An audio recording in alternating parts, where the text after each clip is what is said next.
नमस्ते। My soul purpose my soul mission में आप सभी का स्वागत है।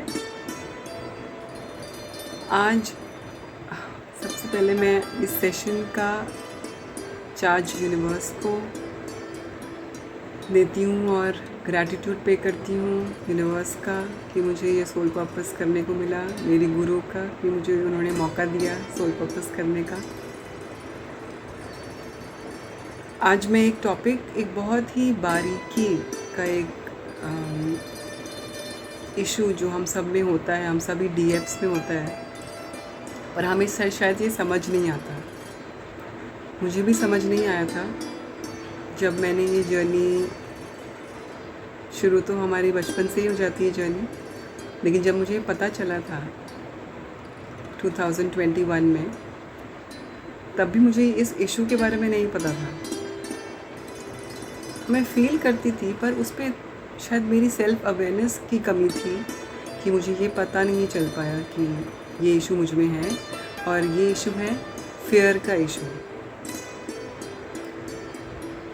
Fear of losing my DM. वो कहीं चला जाएगा, वो मुझे छोड़ देगा, वो मुझसे बातें करना बंद कर देगा। यूनियन हमारा 2021 में हो गया था। उसके बाद भी मेरे डीएम का आना जाना रहा। वो आते थे, हम इंटीमेट होते थे, जबकि 2021 में मैंने इनर वर्क शुरू कर दिया था और मुझे बार बार ये यूनिवर्स से इशारा भी मिलता था, मेरे अंदर से आवाज़ भी आती थी कि शायद इंटीमेट नहीं होना चाहिए बिकॉज ही इज़ अनअवेकन्ड। लेकिन मैं फिर भी इस चीज़ पे अटकी रही। और मुझे याद आता है जब मैं स्कूल में थी, मैंने एक आर्टिकल पढ़ा था that when you love somebody you even if you become intimate, तो कोई फ़र्क नहीं पड़ता। या अगर आप किसी से प्यार करते हो तो आप इंटीमेट भी हो जाओ तो कोई बात नहीं, क्योंकि वो भी प्यार का ही हिस्सा है। And in twin flames it is different. हमें ये देखना बहुत ज़रूरी है कि डीएम अवेकन्ड है या अनअवेकन्ड, बिकॉज एक अनअवेकन्ड डीएम एक नॉर्मल इंसान की तरह ही एक्ट करेगा। पर ऑफ कोर्स लास्ट मंथ ही ये मेरा इशू हील हुआ जब मैं 6 मंथ से उनसे नहीं मिली थी। और मुझे बात ये नहीं मिलने, मुझे कहा था गुरु ने, मेरी मामा ने बोला था कि आप अभी नहीं मिलो, क्योंकि और उससे पहले मैं इतना मामा से शेयर नहीं करती थी कि मैं मिलूँ या नहीं मिलूँ। मैं बस जाती थी उनसे मिलने। वो दूसरे शहर में रहते हैं, वो मेरे शहर आते थे और मैं उनको पूरा दिन मैं उनके साथ रहती थी और पूरी एनर्जी मेरी ड्रेन हो जाती थी। लेकिन ये मुझे समझ ही नहीं आ पा रहा था, जबकि मुझे सारा इशारा मिलता था यूनिवर्स से। तो ये लूप में मैं फंसी रही। और इनफैक्ट हमारे डीएम जो सब कुछ जानते हैं हमेशा से, वो हमें हर डार्कनेस से, हर लूप से छुड़ाने के लिए ही हमें ट्रिगर करते हैं। सारी हमारी जब तक डार्कनेस चली नहीं जाती है, जब तक हम पूरी तरह हील नहीं हो जाते हैं, हमें वो ट्रिगर करते हैं, हमें रुलाते हैं और हम उन्हें कोसते हैं, क्योंकि हमें लगता है कि उन्होंने हमें रुलाया। लेकिन एक्चुअली अगर आप कॉइन का दूसरा हिस्सा देखेंगे तो हमें पता चलेगा कि एक्चुअली वो हमारे सबसे ग्रेटेस्ट टीचर हैं, जो हमें सिखा के जाते हैं, हमें सिखाते हैं हर हाल में। वो चाहते हैं, वो स्ट्रिक्ट टीचर हैं जो सिखाते हैं हमें हर हाल में। और हमें अपने आप को, हमें अपनी अवेयरनेस में आकर हमें वो सारी चीज़ें हील करनी ही होती हैं, उस पर काम करना ही होता है। जो मेरा इशू था डर का, लास्ट मंथ भी वो आए, 6 मंथ्स के बाद हम मिले थे। मुझे हमारे गुरुजी ने बोला था, उन्होंने मुझे वार्न किया था कि आप मिलो लेकिन सिर्फ बात करोगे और कुछ नहीं। लेकिन मैं क्योंकि इस लूप में थी कि वो जब भी आते थे उनकी ये डिज़ायर होती थी, और शायद मेरे अंदर भी ये डिज़ायर थी।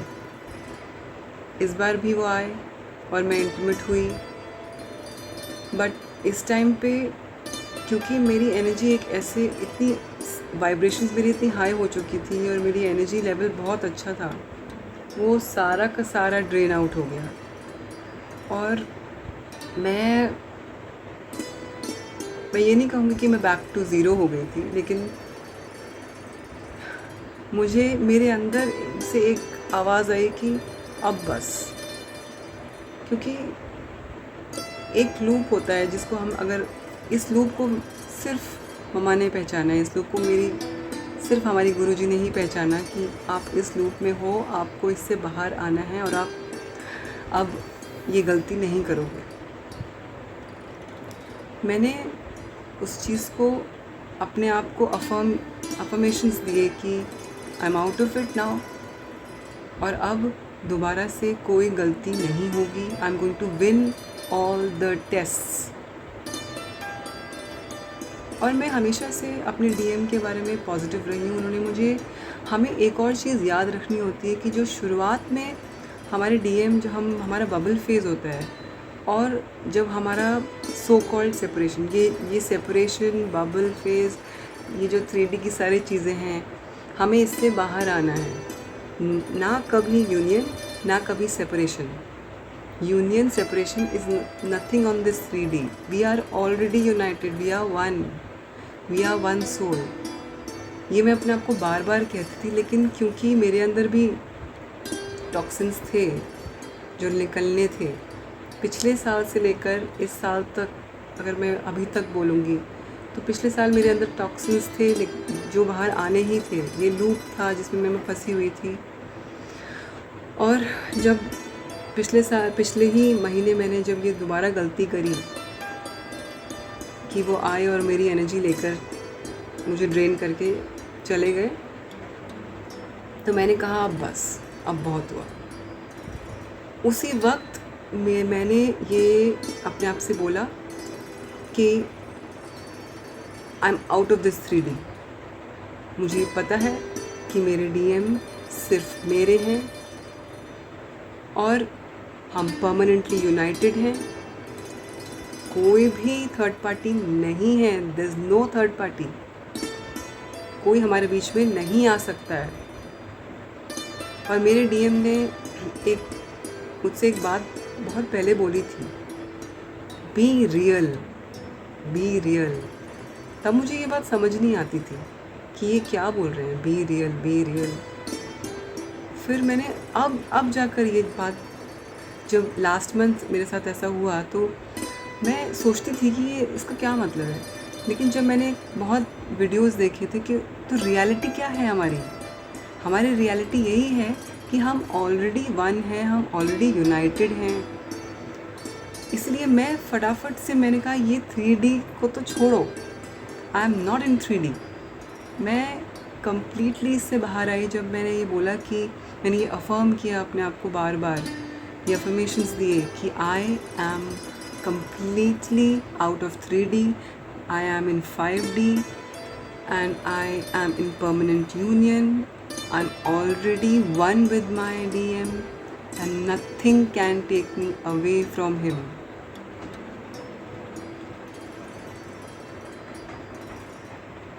मुझे पहले ये लगता था कि मैं बहुत ब्रेव हूँ, मुझे किसी चीज़ से डर नहीं लग सकता, मुझे डर नहीं लगता।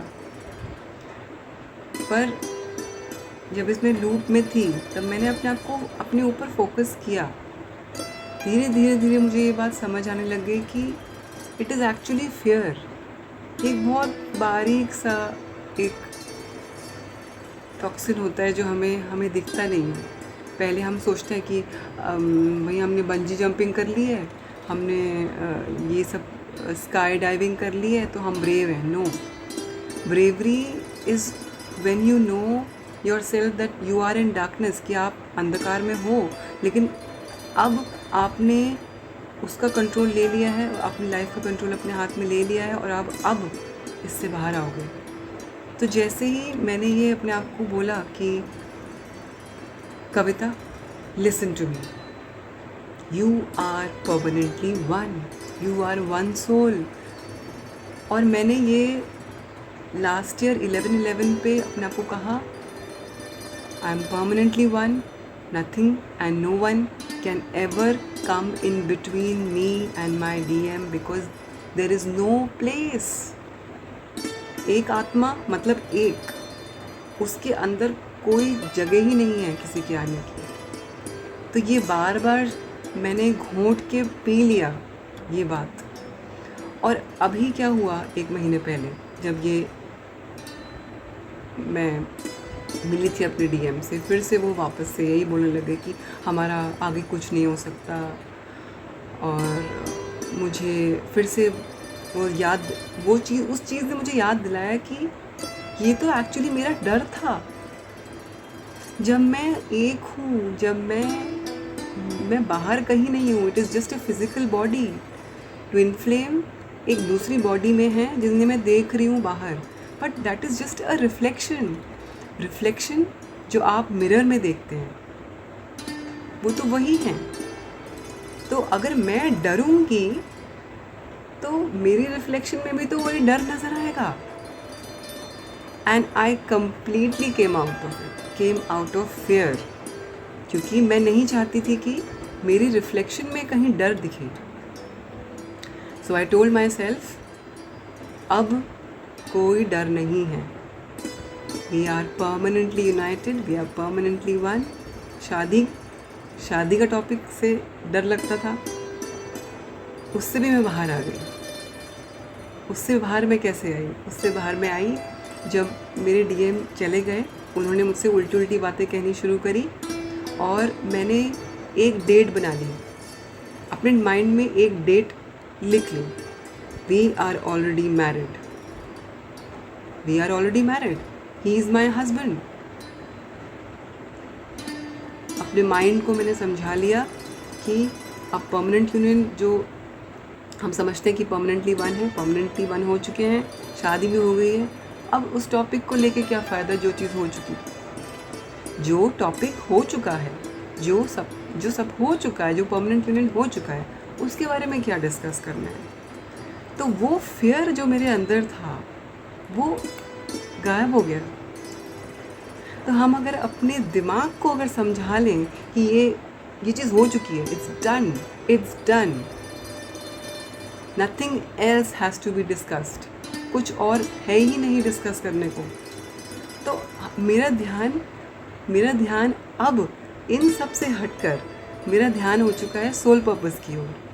अब मैं योगा के वीडियोस बनाती हूँ, अब मैं योगा सिखाने के लिए तैयार हूँ। अब मैं जो काम कर रही हूँ उसमें मेरा इतना मन लग रहा है, इतना मज़ा आ रहा है कि मुझे इन सब चीज़ों के लिए कोई समय ही बाकी नहीं है। And I love myself and I love this time, this space where I am. मैं इस 3D से कम्प्लीटली बाहर हूँ, बहुत खुश हूँ। एंड आई पे immense and trillions of gratitude to universe, to Guruji, my mama. I love you and I love you and I love you so much. Thank you so much, all of you. Thank you so much.